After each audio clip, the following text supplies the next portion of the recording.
अस्सलाम वालेकुम। सबसे पहले आप सभी को रमज़ान 2023 की एडवांस में बहुत बहुत मुबारकबाद। तो आइए आज का जो ये वीडियो है साथियों, इसमें सबसे अहम टॉपिक है, सभी का सवाल है, क्वेश्चंस है कि पहला रोज़ा कब है, रोज़े की नीयत कैसे करें, उसके बाद है कि तरावीह कैसे पढ़ें, रमज़ान कैसे गुजारें।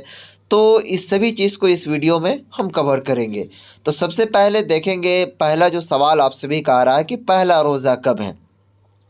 तो देखिए, एक्चुअली इसमें कंडीशन क्या है कि पहला रोज़ा का मतलब ये हो गया कि इस पर चाँद की बात होती है, यानी चाँद पर होती है। अगर चाँद आपको 29 तारीख की होती है तो आपका जो पहला रोज़ा होगा वो जुमेरात से है, ठीक है। और तरावीह जो है साथियों, वो क्या कहते हैं, बुध के शाम से ही शुरू हो जाएगी, यानी कि बुध के शाम में।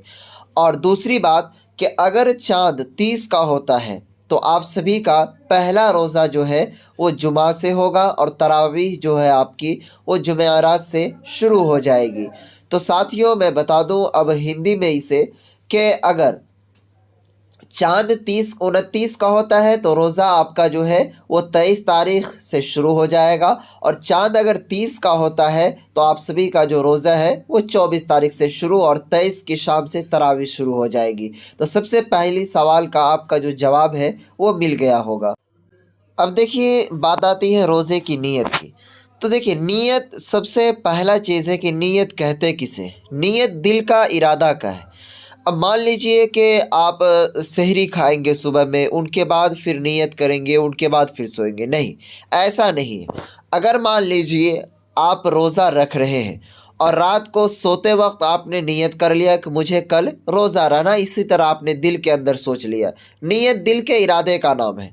तो अगर आप सहरी 9 भी खाएं और सहरी के वक्त आप नियत 9 भी कह रहे हैं तो कोई बात नहीं, क्योंकि आपने नियत रात में ही कर लिया सोने के वक्त कि मुझे कल रोज़ा रखना है। लेकिन अगर आप सहरी खाते हैं या फिर सहरी के वक्त क्या कहते हैं, नियत करते हैं, तो सुन्नत है, सहरी खाना भी सुन्नत है, खाना चाहिए। और दूसरी बात ये आती है कि मान लीजिए अगर आप, अब मान लीजिए कि आपने रात में भी नियत करके नहीं सोया और क्या कहते हैं सहरी के वक्त भी आपकी नींद नहीं खुली, तो अब क्या करना है।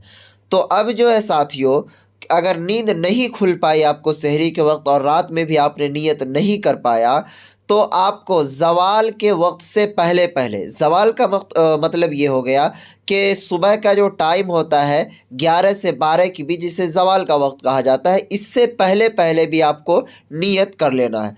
अब आप मान लीजिए ऐसा नींद है आपकी कि आपका डायरेक्ट नींद कब खुली, तो डायरेक्ट ज़ोहर में जा कर के खुली, तो फिर आपका रोज़ा नहीं होगा, फिर आपकी नियत भी नहीं हो पाएगी, ठीक है। तो अरबी में भी रोज़े की नियत कर सकते हैं, जैसे कि मसनून तरीक़ा है बिसौम गदिन नवैतु मिन शहरी रमज़ान। ये अब ये बात आती है इफ़्तार की। तो बज़ाहिर सी बात है, इफ़्तार के वक्त तो सबको पता है इफ़्तार किस टाइम किया जाता है, अज़ान होते ही इफ़्तार कर लेना चाहिए। और इफ़्तार की जो दुआएँ हैं आपको स्क्रीन पर शो कर रहा है, इस दुआ को पढ़ कर के आप रोज़ाना इफ़्तार करें। तो कि तरावीह कैसे पढ़ें, तो आपको पता होगा, अगर पता नहीं है तो मैं फिर बता दे रहा हूँ कि रमज़ान का जब पाक महीना शुरू होता है तो बाद नमाज इशा, यानी कि जैसे ही इशा की अज़ान होती है उसके बाद 4 रकात फ़र्ज़ और सुन्नत जो है उसके अंदर 4 रकात वो पढ़ करके उसके बाद फिर 2 रकात जो सुन्नत पढ़ने के बाद आपकी तरावीह शुरू हो जाती है। तो 20 रकात तरावीह है, उसे आप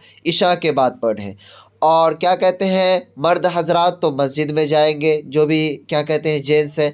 अगर गर्ल्स के लिए, औरत के लिए अगर मस्जिद में इंतज़ाम है तो वो मस्जिद में जा सकती है या फिर घर में खुद वो पढ़ सकती है।